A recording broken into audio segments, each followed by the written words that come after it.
ಓಂ ಶಾಂತಿ. ಇಂದಿನ ದಿನಾಂಕ 11/12/2025. ಪ್ರಾರ್ಥ ಮುರಳಿ ಬಾಪ್ ದಾದಾ ಮಧುಬನ. ಮಧುರ ಮಕ್ಕಳೇ, ಸಂಗಮಯುಗದಲ್ಲಿ ನೀವು ಬ್ರಾಹ್ಮಣ ಸಂಪ್ರದಾಯದವರಾಗಿದ್ದೀರಿ. ನೀವೀಗ ಮೃತ್ಯು ಲೋಕದ ಮನುಷ್ಯರಿಂದ ಅಮರ ಲೋಕದ ದೇವತೆಗಳಾಗಬೇಕಾಗಿದೆ. ಪ್ರಶ್ನೆ: ನೀವು ಮಕ್ಕಳು ಯಾವ ಜ್ಞಾನವನ್ನು ತಿಳಿದುಕೊಂಡಿರುವ ಕಾರಣ ಬೇಅದ್ದಿನ ಸನ್ಯಾಸ ಮಾಡುತ್ತೀರಿ?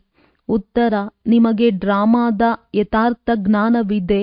ನೀವು ತಿಳಿದುಕೊಂಡಿದ್ದೀರಿ, ಡ್ರಾಮಾ ಅನುಸಾರ ಈಗ ಈ ಇಡೀ ಮೃತ್ಯು ಲೋಕವು ಭಸ್ಮೀಭೂತವಾಗಬೇಕಾಗಿದೆ. ಈಗ ಈ ಪ್ರಪಂಚವು ಕಾಸಿಗೂ ಬೆಲೆಯಿಲ್ಲದಂತಾಗಿದೆ. ನಾವು ಮೌಲ್ಯವಂತರಾಗಬೇಕಾಗಿದೆ. ಇದರಲ್ಲಿ ಏನೆಲ್ಲವೂ ಆಗುತ್ತದೆಯೋ ಅದು ಕಲ್ಪದ ನಂತರ ಚಾಚೂ ತಪ್ಪದೆ ಪುನರಾವರ್ತನೆಯಾಗುವುದು. ಆದ್ದರಿಂದ ನೀವು ಇಡೀ ಪ್ರಪಂಚದಿಂದ ಬೇಅದ್ದಿನ ಸನ್ಯಾಸ ಮಾಡಿದ್ದೀರಿ. ಗೀತೆ ಬರುವಂತಹ ನಾಳೆಗೆ ನೀವು ಅದೃಷ್ಟವಂತರು. ಓಂ ಶಾಂತಿ. ಮಕ್ಕಳು ಗೀತೆಯ ಸಾಲನ್ನು ಕೇಳಿದ್ದೀರಿ. ಬರಲಿರುವುದು ಅಮರ ಲೋಕವಾಗಿದೆ. ಇದು ಮೃತ್ಯು ಲೋಕವಾಗಿದೆ. ಅಮರ ಲೋಕ ಮತ್ತು ಮೃತ್ಯು ಲೋಕದ ನಡುವೆ ಇದು ಪುರುಷೋತ್ತಮ ಸಂಗಮಯುಗ. ಈಗ ತಂದೆಯು ಸಂಗಮದಲ್ಲಿ ಆತ್ಮರಿಗೆ ಓದಿಸುತ್ತಾರೆ. ಆದ್ದರಿಂದ ಮಕ್ಕಳೇ, ಆತ್ಮ ಅಭಿಮಾನಿಯಾಗಿ ಕುಳಿತುಕೊಳ್ಳಿ ಎಂದು ಹೇಳುತ್ತಾರೆ. ಈ ನಿಶ್ಚಯ ಮಾಡಿಕೊಳ್ಳಿ, ನಮಗೆ ಬೇಅದ್ದಿನ ತಂದೆಯೂ ಓದಿಸುತ್ತಾರೆ. ಲಕ್ಷ್ಮೀ ನಾರಾಯಣ ಅಥವಾ ಮೃತ್ಯು ಲೋಕದ ಮನುಷ್ಯರಿಂದ ಅಮರ ಲೋಕದ ದೇವತೆಗಳಾಗುವುದೇ ನಮ್ಮ ಗುರಿ ಧ್ಯೇಯವಾಗಿದೆ. ಇಂತಹ ವಿದ್ಯೆಯನ್ನು ಎಂದೂ ಕಿವಿಗಳಿಂದ ಕೇಳಿರುವುದಿಲ್ಲ. ಅಥವಾ ತಮ್ಮ ಮಕ್ಕಳಿಗೆ ನೀವು ಆತ್ಮ ಅಭಿಮಾನಿಯಾಗಿ ಕುಳಿತುಕೊಳ್ಳಿ ಎಂದು ಯಾರೂ ಹೇಳುತ್ತಿರುವುದನ್ನು ನೋಡಿರುವುದಿಲ್ಲ. ಈ ನಿಶ್ಚಯ ಮಾಡಿಕೊಳ್ಳಿ, ಬೇಅದ್ದಿನ ತಂದೆಯು ನಮಗೆ ಓದಿಸುತ್ತಿದ್ದಾರೆ. ಯಾವ ತಂದೆ? ಬೇಅದ್ದಿನ ತಂದೆ ನಿರಾಕಾರ ಶಿವ. ಈಗ ನೀವು ತಿಳಿದುಕೊಂಡಿದ್ದೀರಿ, ನಾವು ಪುರುಷೋತ್ತಮ ಸಂಗಮಯುಗದಲ್ಲಿದ್ದೇವೆ. ನೀವೀಗ ಬ್ರಾಹ್ಮಣ ಸಂಪ್ರದಾಯದವರಾಗಿದ್ದೀರಿ. ಮೊದಲು ಶೂದ್ರ ಸಂಪ್ರದಾಯದವರಾಗಿದ್ದೀರಿ. ತಂದೆಯು ಬಂದು ಕಲ್ಲು ಬುದ್ಧಿಯವರಿಂದ ಪಾರಸ ಬುದ್ಧಿಯವರನ್ನಾಗಿ ಮಾಡುತ್ತಾರೆ. ಮೊದಲು ಸತೋಪ್ರಧಾನ ಪಾರಸ ಬುದ್ಧಿಯವರಾಗಿದ್ದೀರಿ. ಈಗ ಮತ್ತೆ ಆಗುತ್ತೀರಿ. ನಾವು ಸತ್ಯಯುಗದ ಮಾಲೀಕರಾಗಿದ್ದೆವು ಎಂದು ಹೇಳಬಾರದು. ಸತ್ಯಯುಗದಲ್ಲಿ ವಿಶ್ವದ ಮಾಲೀಕರಾಗಿದ್ದೆವು. ಮತ್ತೆ 84 ಜನ್ಮಗಳನ್ನು ತೆಗೆದುಕೊಳ್ಳುತ್ತಾ ಏಣಿಯನ್ನು ಇಳಿಯುತ್ತಾ ತಮೋಪ್ರಧಾನರಿಂದ ಸತೋ ರಜೋ ತಮೋದಲ್ಲಿ ಬಂದಿದ್ದೀರಿ. ಮೊದಲು ಸತೋಪ್ರಧಾನರಾಗಿದ್ದಾಗ ಪಾರಸ ಬುದ್ಧಿಯವರಾಗಿದ್ದೀರಿ. ನಂತರ ಆತ್ಮದಲ್ಲಿ ತುಕ್ಕು ಬೀಳುತ್ತದೆ. ಮನುಷ್ಯರು ಇದನ್ನು ತಿಳಿದುಕೊಂಡಿಲ್ಲ. ತಂದೆಯು ತಿಳಿಸುತ್ತಾರೆ, ನೀವು ಸಹ ಏನನ್ನು ತಿಳಿದುಕೊಂಡಿರಲಿಲ್ಲ. ಅಂಧಶ್ರದ್ಧೆ ಇತ್ತು. ಅರಿಯದೆ ಯಾರದೇ ಪೂಜೆ ಮಾಡುವುದು ಅಥವಾ ನೆನಪು ಮಾಡುವುದಕ್ಕೆ ಅಂಧಶ್ರದ್ಧೆ ಎಂದು ಹೇಳಲಾಗುತ್ತದೆ.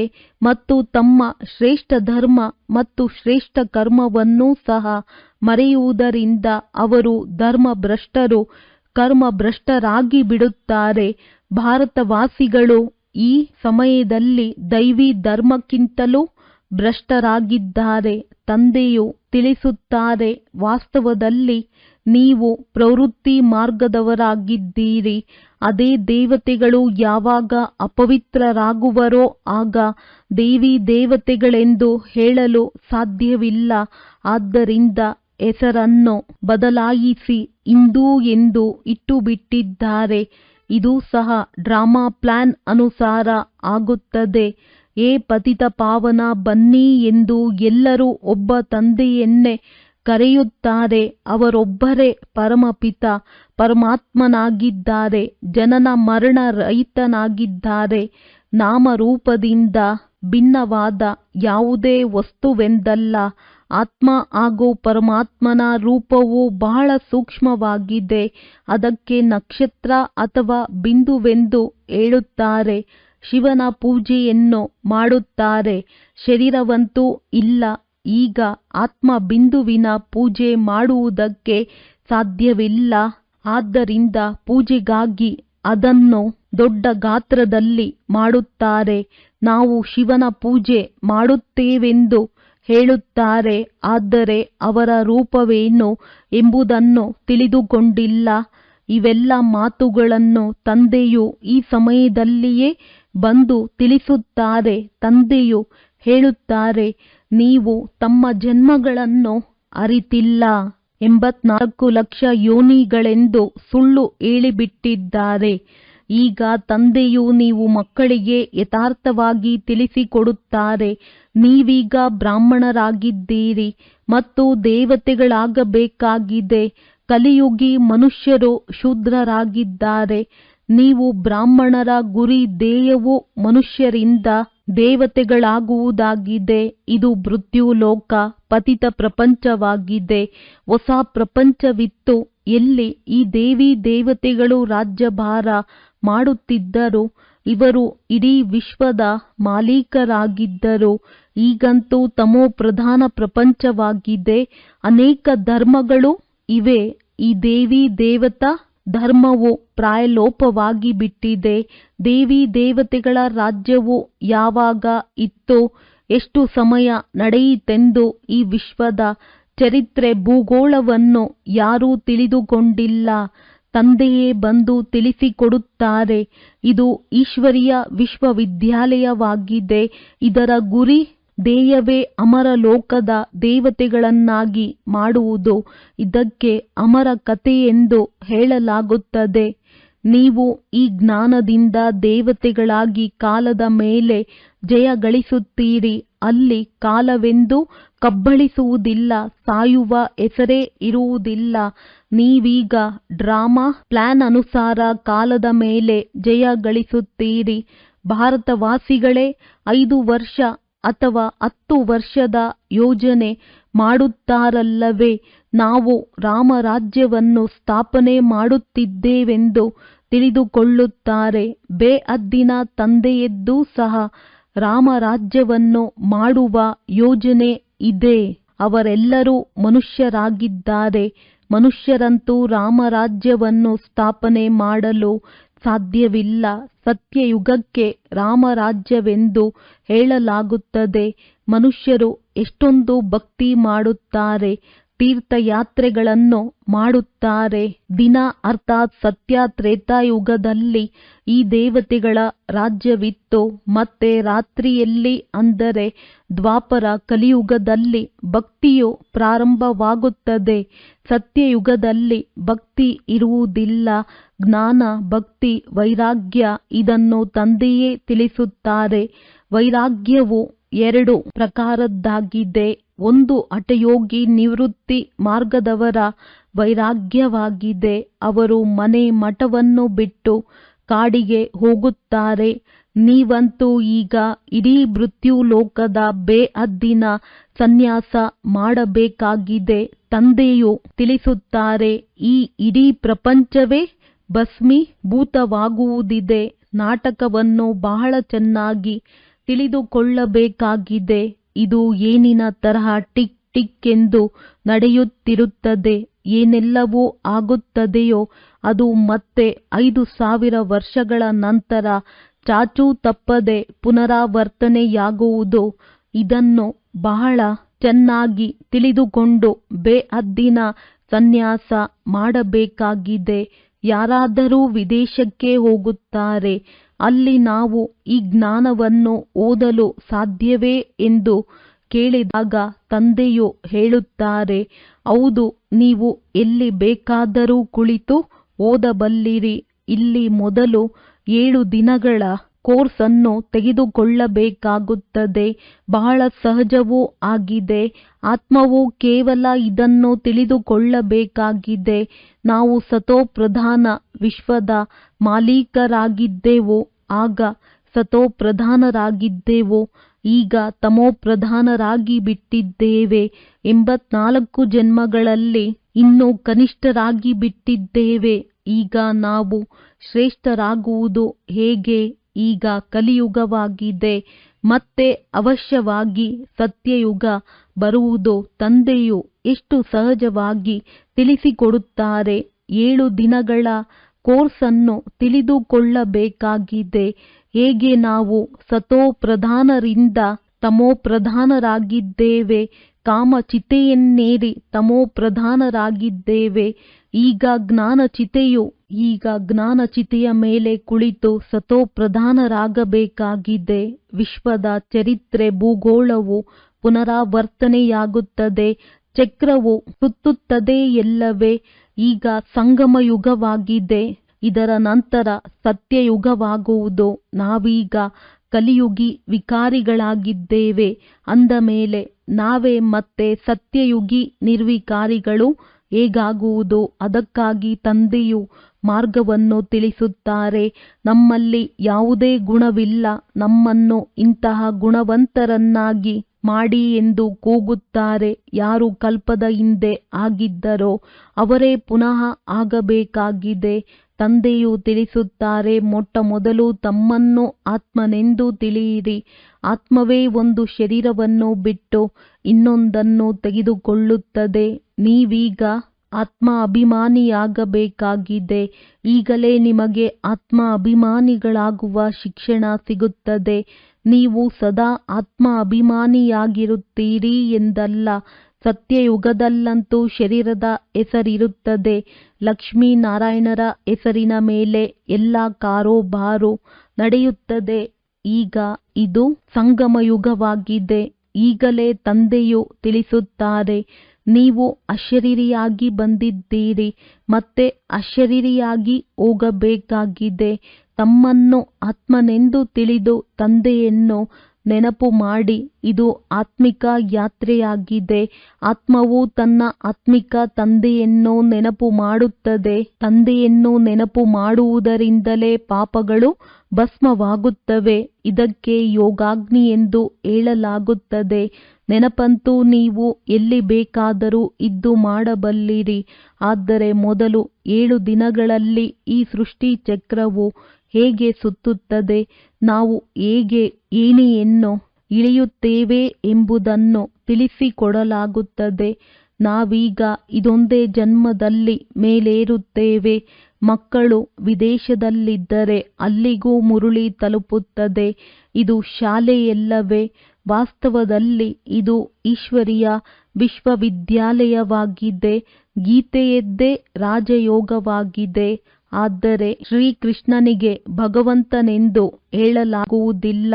ಬ್ರಹ್ಮ ವಿಷ್ಣು ಶಂಕರನಿಗೂ ದೇವತೆ ಎಂದು ಹೇಳಲಾಗುತ್ತದೆ. ನೀವೀಗ ಪುರುಷಾರ್ಥ ಮಾಡಿ ಪುನಃ ದೇವತೆಗಳಾಗುತ್ತೀರಿ.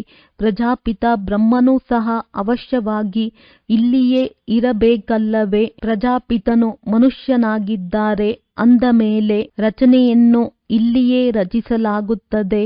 ಹಂಸೋ ಸೋ ಹಂನ ಅರ್ಥವನ್ನು ತಂದೆಯು ಬಹಳ ಸಹಜವಾಗಿ ತಿಳಿಸಿದ್ದಾರೆ. ಭಕ್ತಿ ಮಾರ್ಗದಲ್ಲಂತೂ ಆತ್ಮವೇ ಪರಮಾತ್ಮನೆಂದು ಹೇಳುತ್ತಾರೆ. ಆದ್ದರಿಂದ ಪರಮಾತ್ಮನಿಗೆ ಸರ್ವವ್ಯಾಪಿ ಎಂದು ಹೇಳುತ್ತಾರೆ. ತಂದೆಯು ತಿಳಿಸುತ್ತಾರೆ, ಎಲ್ಲರಲ್ಲಿ ಆತ್ಮವು ವ್ಯಾಪಕವಾಗಿದೆ. ನಾನು ಹೇಗೆ ವ್ಯಾಪಕನಾಗಿರಲಿ?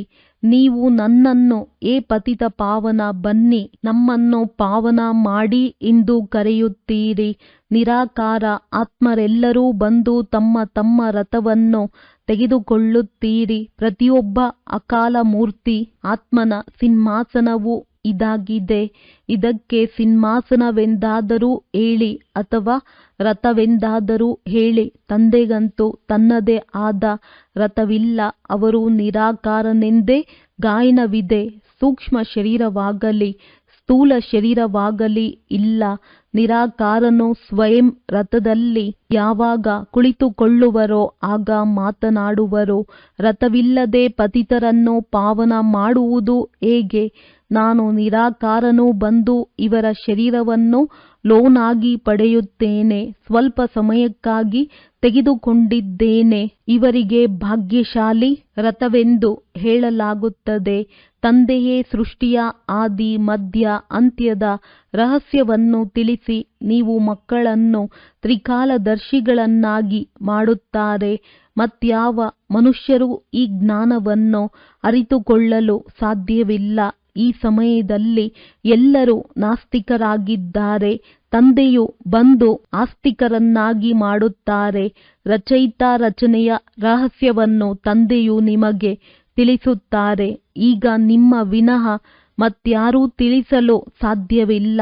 ನೀವೇ ಈ ಜ್ಞಾನದಿಂದ ಇಷ್ಟು ಶ್ರೇಷ್ಠ ಪದವಿಯನ್ನು ಪಡೆಯುತ್ತೀರಿ. ಈ ಜ್ಞಾನವು ಕೇವಲ ಈಗಷ್ಟೇ ನೀವು ಬ್ರಾಹ್ಮಣರಿಗೆ ಸಿಗುತ್ತದೆ. ತಂದೆಯು ಸಂಗಮದಲ್ಲಿಯೇ ಬಂದು ಈ ಜ್ಞಾನವನ್ನು ಕೊಡುತ್ತಾರೆ. ಸದ್ಗತಿ ನೀಡುವವರು ಒಬ್ಬ ತಂದೆಯೇ ಆಗಿದ್ದಾರೆ. ಮನುಷ್ಯರು ಮನುಷ್ಯನಿಗೆ ಸದ್ಗತಿ ನೀಡಲು ಸಾಧ್ಯವಿಲ್ಲ. ಅವರೆಲ್ಲರೂ ಭಕ್ತಿ ಮಾರ್ಗದ ಗುರುಗಳಾಗಿದ್ದಾರೆ. ಸದ್ಗುರು ಒಬ್ಬರೇ ಆಗಿದ್ದಾರೆ. ಅವರಿಗೆ ವಾವ್ ಸದ್ಗುರು ವಾವ್ ಎಂದು ಹೇಳಲಾಗುತ್ತದೆ. ಇದಕ್ಕೆ ಪಾಠಶಾಲೆ ಎಂದು ಹೇಳಲಾಗುವುದು. ನರನಿಂದ ನಾರಾಯಣನಾಗುವುದು ಇಲ್ಲಿನ ಗುರಿ ಧ್ಯೇಯವಾಗಿದೆ. ಅವೆಲ್ಲವೂ ಭಕ್ತಿ ಮಾರ್ಗದ ಕಥೆಗಳಾಗಿವೆ. ಗೀತೆಯಿಂದಲೂ ಸಹ ಯಾವುದೇ ಪ್ರಾಪ್ತಿಯಾಗುವುದಿಲ್ಲ.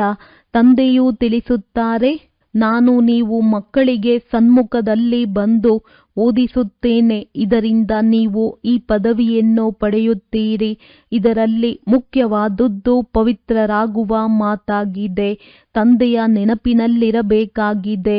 ಇದರಲ್ಲಿಯೇ ಮಾಯೆಯು ವಿಘ್ನಗಳನ್ನು ಹಾಕುತ್ತದೆ. ತಮ್ಮ ಆಸ್ತಿಯನ್ನು ಪಡೆದುಕೊಳ್ಳುವುದಕ್ಕಾಗಿ ನೀವು ತಂದೆಯನ್ನು ನೆನಪು ಮಾಡುತ್ತೀರಿ. ಈ ಜ್ಞಾನವು ಎಲ್ಲ ಮಕ್ಕಳ ಬಳಿ ಮುರುಳಿ ಹೋಗುತ್ತದೆ ಎಂದು ಮುರುಳಿಯನ್ನು ತಪ್ಪಿಸಬಾರದು. ಮುರುಳಿಯನ್ನು ತಪ್ಪಿಸಿದ್ದೀರೆಂದರೆ ಗೈರು ಹಾಜರಿಯಾಗುತ್ತದೆ. ಮುರುಳಿಯಿಂದ ನೀವು ಎಲ್ಲಿಯೇ ಇದ್ದರೂ ಸಹ ರಿಫ್ರೆಶ್ ಆಗುತ್ತಿರುತ್ತೀರಿ. ಶ್ರೀಮತದಂತೆ ನಡೆಯಬೇಕಾಗುತ್ತದೆ. ಹೊರಗಡೆ ಹೋಗುತ್ತೀರೆಂದರೆ ಖಂಡಿತ ಅವಶ್ಯವಾಗಿ ಪವಿತ್ರರಾಗಬೇಕಾಗಿದೆ. ವೈಷ್ಣವರಾಗಿರಬೇಕಾಗಿದೆ. ವೈಷ್ಣವರು 2 ಪ್ರಕಾರದವರಿರುತ್ತಾರೆ. ವೈಷ್ಣವ ವಲ್ಲಭಾಚಾರಿಗಳು ಇರುತ್ತಾರೆ. ಆದರೆ ವಿಕಾರದಲ್ಲಿ ಹೋಗುತ್ತಾರೆ. ಪವಿತ್ರರಾಗಿರುವುದಿಲ್ಲ. ನೀವು ಪವಿತ್ರರಾಗಿ ವಿಷ್ಣು ವಂಶೀಯರಾಗುತ್ತೀರಿ. ಸತ್ಯಯುಗದಲ್ಲಿ ನೀವು ವೈಷ್ಣವರಾಗಿರುತ್ತೀರಿ. ವಿಕಾರದಲ್ಲಿ ಹೋಗುವುದಿಲ್ಲ. ಅದು ಅಮರಲೋಕ. ಇದು ಮೃತ್ಯು ಲೋಕವಾಗಿದೆ. ಇಲ್ಲಿ ವಿಕಾರದಲ್ಲಿ ಹೋಗುತ್ತಾರೆ. ನೀವೀಗ ವಿಷ್ಣುಪುರಿಯಲ್ಲಿ ಹೋಗುತ್ತೀರಿ. ಅಲ್ಲಿ ವಿಕಾರವಿರುವುದಿಲ್ಲ. ಅದು ನಿರ್ವಿಕಾರಿ ಪ್ರಪಂಚವಾಗಿದೆ. ಯೋಗ ಬಲದಿಂದ ನೀವು ವಿಶ್ವದ ರಾಜ್ಯ ಭಾಗ್ಯವನ್ನು ಪಡೆಯುತ್ತೀರಿ. ಹೇಗೆ ಅವರಿಬ್ಬರು ಇರಾಕ್ ಇರಾನ್ ಪರಸ್ಪರ ಹೊಡೆದಾಡುತ್ತಾರೆ. ಮಧ್ಯದಲ್ಲಿ ಬೆಣ್ಣೆಯು ನಿಮಗೆ ಸಿಗುತ್ತದೆ. ನೀವು ತಮ್ಮ ರಾಜಧಾನಿಯನ್ನು ಸ್ಥಾಪನೆ ಮಾಡುತ್ತಿದ್ದೀರಿ. ಎಲ್ಲರಿಗೆ ಇದೇ ಸಂದೇಶವನ್ನು ಕೊಡಬೇಕಾಗಿದೆ. ಚಿಕ್ಕ ಮಕ್ಕಳಿಗೂ ಹಕ್ಕಿದೆ. ಶಿವತಂದೆಯ ಮಕ್ಕಳಲ್ಲವೇ? ಆದ್ದರಿಂದ ಎಲ್ಲರಿಗೆ ಹಕ್ಕಿದೆ. ಎಲ್ಲರಿಗೆ ಇದನ್ನು ತಿಳಿಸಿ ತಮ್ಮನ್ನು ಆತ್ಮನೆಂದು ತಿಳಿಯಿರಿ. ಮಾತಾಪಿತರಲ್ಲಿ ಜ್ಞಾನವಿದ್ದರೆ ಮಕ್ಕಳಿಗೂ ಸಹ ಶಿವತಂದೆಯನ್ನು ನೆನಪು ಮಾಡಿ ಎಂದು ಕಲಿಸುತ್ತಾರೆ. ಶಿವತಂದೆಯ ವಿನಃ ಬೇರೆ ಯಾರೂ ಇಲ್ಲ. ಒಬ್ಬರ ನೆನಪಿನಿಂದಲೇ ತಮೋಪ್ರಧಾನರಿಂದ ಸತೋಪ್ರಧಾನರಾಗಿ ಬಿಡುತ್ತೀರಿ. ಇದರಲ್ಲಿ ವಿದ್ಯಾಭ್ಯಾಸವು ಬಹಳ ಚೆನ್ನಾಗಿರಬೇಕು. ವಿದೇಶದಲ್ಲಿದ್ದರೂ ಸಹ ನೀವು ಓದಬಲ್ಲಿರಿ. ಇದರಲ್ಲಿ ಪುಸ್ತಕ ಇತ್ಯಾದಿಗಳೇನೂ ಬೇಕಾಗಿಲ್ಲ. ಎಲ್ಲಿಯಾದರೂ ನೀವು ಕುಳಿತು ಓದಬಲ್ಲಿರಿ. ಬುದ್ಧಿಯಿಂದ ನೆನಪು ಮಾಡಬಲ್ಲಿರಿ. ಈ ವಿದ್ಯೆಯು ಇಷ್ಟು ಸಹಜವಾಗಿದೆ. ಯೋಗ ಅಥವಾ ನೆನಪಿನಿಂದ ಬಲ ಸಿಗುತ್ತದೆ. ನೀವೀಗ ವಿಶ್ವದ ಮಾಲೀಕರಾಗುತ್ತಿದ್ದೀರಿ. ತಂದೆಯು ರಾಜಯೋಗವನ್ನು ಕಲಿಸಿ ಪಾವನರನ್ನಾಗಿ ಮಾಡುತ್ತಾರೆ. ಅದು ಹಠಯೋಗ. ಇದು ರಾಜಯೋಗವಾಗಿದೆ. ಇದರಲ್ಲಿ ಪಥ್ಯವು ಬಹಳ ಚೆನ್ನಾಗಿ ಇರಬೇಕು. ಈ ಲಕ್ಷ್ಮೀನಾರಾಯಣರಂತೂ ಸರ್ವಗುಣ ಸಂಪನ್ನರಾಗಬೇಕಲ್ಲವೇ? ಆಹಾರ ಪಾನೀಯಗಳು ಪಥ್ಯವೂ ಬೇಕು. ಎರಡನೆಯದಾಗಿ ತಂದೆಯನ್ನು ನೆನಪು ಮಾಡಬೇಕು. ಆಗ ಜನ್ಮ ಜನ್ಮಾಂತರದ ಪಾಪಗಳು ಕಳೆಯುತ್ತವೆ. ಇದಕ್ಕೆ ರಾಜ್ಯ ಪ್ರಾಪ್ತಿಗಾಗಿ ಸಹಜ ರಾಜಯೋಗವೆಂದೇ ಹೇಳಲಾಗುತ್ತದೆ. ಒಂದು ವೇಳೆ ರಾಜ್ಯಭಾಗ್ಯವನ್ನು ಪಡೆಯಲಿಲ್ಲವೆಂದರೆ ಬಡವರಾಗಿ ಬಿಡುತ್ತೀರಿ. ಶ್ರೀಮತದಂತೆ ಪೂರ್ಣ ರೀತಿಯಲ್ಲಿ ನಡೆಯುವುದರಿಂದಲೇ ಶ್ರೇಷ್ಠರಾಗುತ್ತೀರಿ. ಈಗ ಭ್ರಷ್ಟರಿಂದ ಶ್ರೇಷ್ಠರಾಗಬೇಕಾಗಿದೆ. ಅದಕ್ಕಾಗಿ ತಂದೆಯನ್ನು ನೆನಪು ಮಾಡಿ. ಕಲ್ಪದ ಮೊದಲೂ ಸಹ ನೀವೇ ಈ ಜ್ಞಾನವನ್ನು ಪಡೆದುಕೊಂಡಿದ್ದೀರಿ. ಅದನ್ನು ಪುನಃ ನೀವು ಈಗ ಪಡೆಯುತ್ತೀರಿ. ಸತ್ಯಯುಗದಲ್ಲಿ ಮತ್ಯಾವುದೇ ರಾಜ್ಯವಿರಲಿಲ್ಲ. ಅದಕ್ಕೆ ಸುಖಧಾಮವೆಂದು ಹೇಳಲಾಗುತ್ತದೆ. ಈಗ ಇದು ದುಃಖಧಾಮವಾಗಿದೆ. ಮತ್ತು ಎಲ್ಲಿಂದ ನಾವಾತ್ಮರು ಬಂದಿದ್ದೇವೆಯೋ ಅದು ಶಾಂತಿಧಾಮವಾಗಿದೆ. ಪ್ರಪಂಚದಲ್ಲಿ ಮನುಷ್ಯರು ಏನೇನು ಮಾಡುತ್ತಾರೆಂದು ಶಿವತಂದೆಗೆ ಆಶ್ಚರ್ಯವೆನಿಸುತ್ತದೆ. ಮಕ್ಕಳು ಕಡಿಮೆಯಾಗಲೆಂದು ಅದಕ್ಕಾಗಿಯೂ ಎಷ್ಟೊಂದು ತಲೆಕೆಡಿಸಿಕೊಳ್ಳುತ್ತಿರುತ್ತಾರೆ. ಆದರೆ ಇದಂತೂ ತಂದೆಯ ಕೆಲಸವಾಗಿದೆ ಎಂಬುದನ್ನು ತಿಳಿದುಕೊಳ್ಳುವುದೇ ಇಲ್ಲ. ತಂದೆಯು ಬಹುಬೇಗನೆ ಒಂದು ಧರ್ಮದ ಸ್ಥಾಪನೆ ಮಾಡಿ ಉಳಿದೆಲ್ಲ ಅನೇಕ ಧರ್ಮಗಳ ವಿನಾಶ ಮಾಡಿಸುತ್ತಾರೆ. ಒಂದೇ ಏಟಿಗೆ ಅವರಂತೂ ಜನಸಂಖ್ಯೆಯನ್ನು ಕಡಿಮೆ ಮಾಡಲು ಎಷ್ಟೊಂದು ಔಷಧಿಗಳನ್ನು ಕಂಡು ಹಿಡಿಯುತ್ತಾರೆ. ಆದರೆ ತಂದೆಯ ಬಳಿಯಂತೂ ಒಂದೇ ಔಷಧಿ ಇದೆ.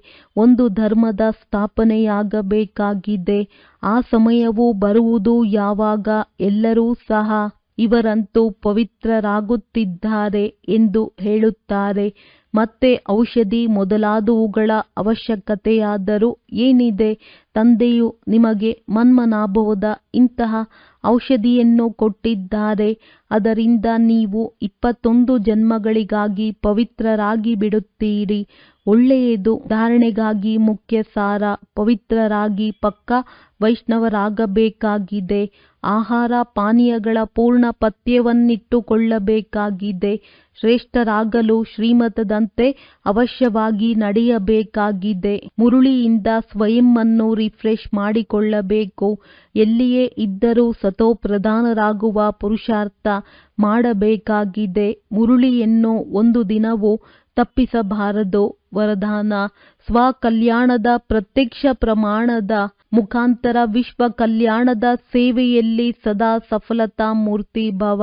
ಹೇಗೆ ಇತ್ತೀಚಿನ ದಿನಗಳಲ್ಲಿ ಶಾರೀರಿಕ ರೋಗ, ಹೃದಯಾಘಾತ ಹೆಚ್ಚಾಗಿ ಆಗುತ್ತಿದೆ, ಹಾಗೆಯೇ ಆಧ್ಯಾತ್ಮಿಕ ಉನ್ನತಿಯಲ್ಲಿ ಮಾನಸಿಕ ಖಿನ್ನತೆಯ ರೋಗ ಹೆಚ್ಚಾಗಿದೆ.